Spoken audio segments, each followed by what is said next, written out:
What is going on today? So I am super excited about today's video. I got another one, a great one coming to you guys. Looking to create this three-part mini series is going to show you guys the ins and outs of how to source it, how to find that first deal, how to underwrite the deal, and then how to submit the offer so that you can actually get that deal and get the control on it.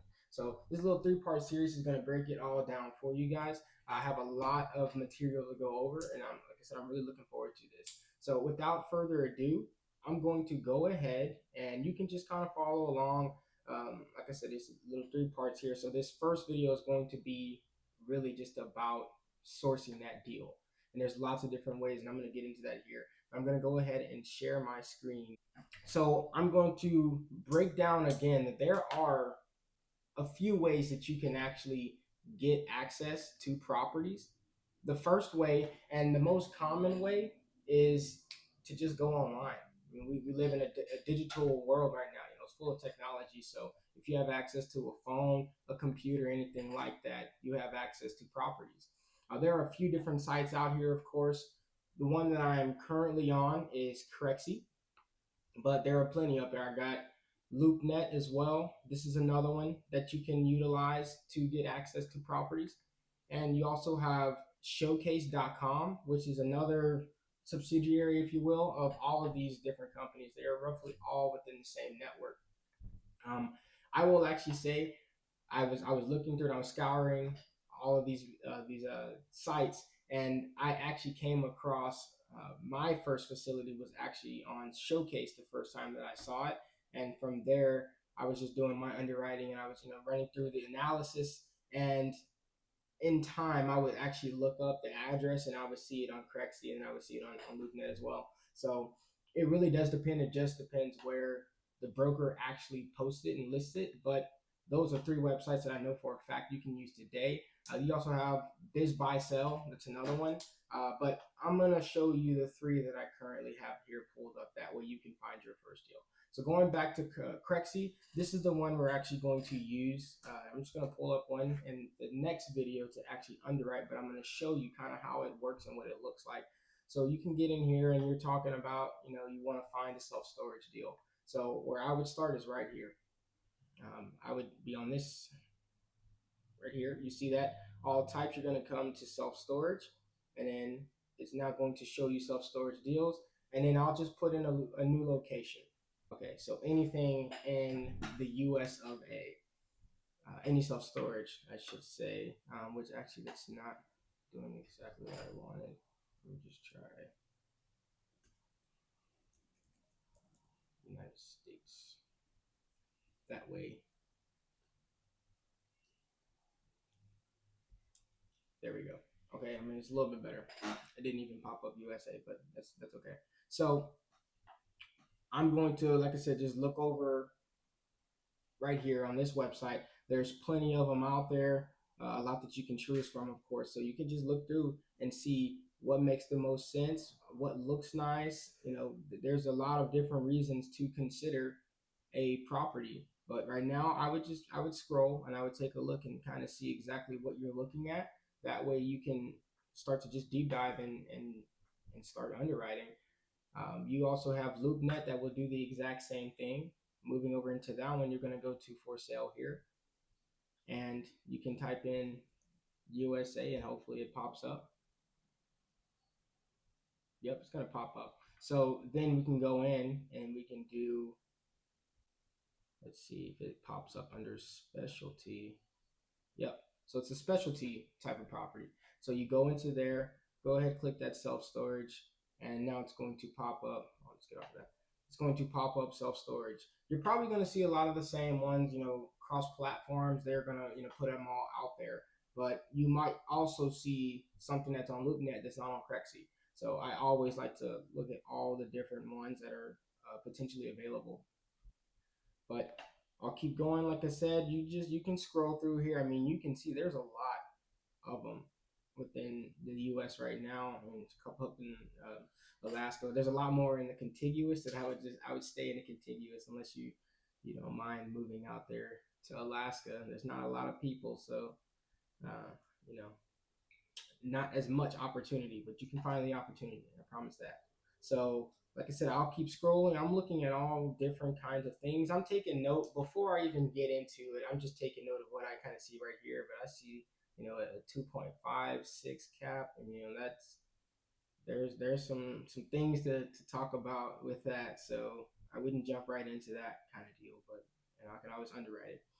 I see some good deals over here. So that's another one of the sites just showing you kind of what this one looks like. And then the last one I'll get into is going to be Showcase because I do like Showcase.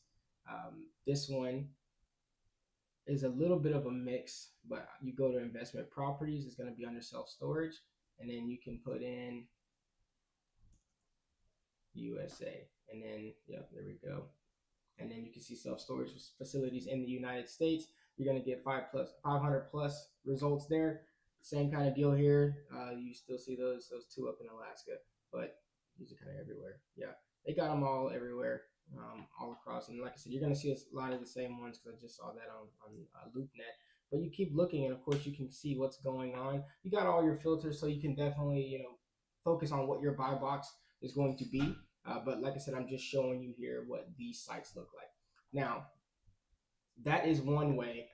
Like I said, there are a few different ways to find your first property. This is one way. This is probably the fastest way for you to do that. And it might even be, in my opinion, the best way to do it because it gets you access today. If you have a computer, a phone, or whatever it's going to be, a tablet, you have access to see this kind of stuff today, and you can go in there and start underwriting immediately, just with the correct knowledge on how to do it. Then you can pull up 100 of these different websites and just go through our websites, different links. Pull up 100 different links, and you'll just be sitting here underwriting and underwriting. That's exactly what I did to find my property. So if you really want to find that property, you're gonna have to go through because real estate is a percentage based game, if you will.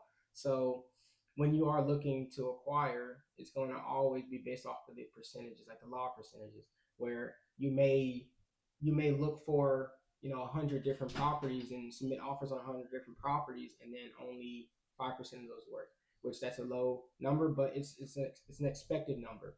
You're going probably 5% success rate of these actually sticking, and then of those 5%, those five actual properties that stick, and maybe like two of them that actually could work out, or they've either accepted it and you're ready to move forward. And so it's going to be a numbers game for sure, but just keep that in mind. You're going to look through so many deals, and it's the best option to see multiple different properties right now without having to move on to this next step. So after you do a little bit of your own research here, you're able just to kind of canvas the market. Another way to find deals is going to be probably one of the most preferred ways to do it, which would be talking to a broker, getting in contact with them. Now, if you're shy, you're gonna have to just break out of that shell. You're gonna have to start this up because don't think of them as brokers or like big bad broker or whatever it's going to be, because that's always gonna have some type of stigma behind it. Think of them as realtors. That's all they really are, but they're just realtors for commercial real estate. So they know about the market. They'll be able to give you insight and help you kind of craft your deal and put it together. I will say that I did not use a broker on a deal that I found. I went out there and just represented myself, but I took a lot of time to learn some things. But I still did talk to the seller's broker, and I was able to gain insight on what they do because they're still willing to try to make the sale happen. They're just not going to overshare, and potentially hurt the seller. But anyways, yeah, talking to brokers, got to get out there, make these calls, just get comfortable with it. You're probably going to mess it up because brokers have a certain language, and you can't just go out there and tell them different things. If they're hearing how you talk, they're going to sniff you out, and they're going to be like, okay, well, send me your proof of funds or something like that, and they're going to try to weed you out, and you're going to be like, well, I don't have the money for it, which I can attest that is not, that's not where you need to be. Don't drive the conversation that way. You're just talking to the broker. You're telling them that you're interested. You are a qualified buyer. No matter what you think, you are qualified. As soon as you say in your mind you're qualified, now you're qualified. You're going to go make it happen, and now you're getting your research out there. The broker, at the end of the day, gets paid through you bringing them business, whether that be through a sale or through buying. They can represent you as well. So keep these things in mind. Don't stress too much about it. They help out. Don't get me wrong, they do help out. Like I said, so really it's up to you, but for sure, definitely try to talk to some brokers just to learn more about the markets that you're looking to get into, or potentially they can send you deals. So I do have here some outreach from another broker that does send me deals all the time. So you can actually take a look here on my screen. This is what one broker sent me. This is on a deal that was out in, I want to say it was in Mississippi. They don't really, share all the rest of the information. They just show me what I need to see. But yeah, you can kind of see here, it's stabilized. They're looking at 95%, all these different things, which we're going to get into as far as underwriting goes. But they put all that information that investors will want to see. That way you could realistically run the numbers right now as underwriting it, before you even talk to them and say, hey, yeah, I want all the rest of the information. I want to go ahead and make an offer, that kind of stuff. So this is another great way, because there's a lot of times where this broker will send me information about a deal and I'll take a look at it. And in between, days of me working or doing anything else, I'm probably just going to plug this in and see how the numbers look. So this is another way just to keep my mind moving and keep me a lot more informed, of course, of other markets, and just to realistically see how the numbers look on a different deal. But this is another way to get access to deals and to be able to source that deal. And so the last most common way to actually source a deal is going to be to utilize what's called a wholesaler. So wholesalers are other investors that are kind of like you, but instead what they are doing is they're actually going to go grab the deal, put it under contract, and then they're sourcing another investor like myself or like you to actually buy that property. They don't necessarily want to buy the property. They just want to get it under contract and then sell you the rights to, finish out the contract and actually purchase the property. But they work as the middleman to bridge you between not having the deal and they've already found it, and all they do is just bring it to you. So you can find wholesalers, through Facebook groups, going to real estate meetups, maybe even talking to the broker. They may know of other wholesalers. So there's lots of different ways that you can find a wholesaler. Me personally, I have not worked with a wholesaler yet, and I actually kind of like and enjoy finding my own deals because it keeps my mind moving on how the market looks. And I'm always looking all the time, so I see plenty of deals come across. But it is another great way to have deals just coming to you on autopilot without really having to go out and do these kinds of things. So it is something that I will add to my tool belt, and you should definitely consider it as well. But those are really the main three ways to actually have deals, and leads come in all the time for you, so that way you're able to just take a look at all these different things. And if you like this video, just let me know down in the comments below. Like and subscribe, please. It helps me out and it helps me know exactly what you guys like. I am definitely looking forward to the next video, so stay tuned and go ahead and just keep watching.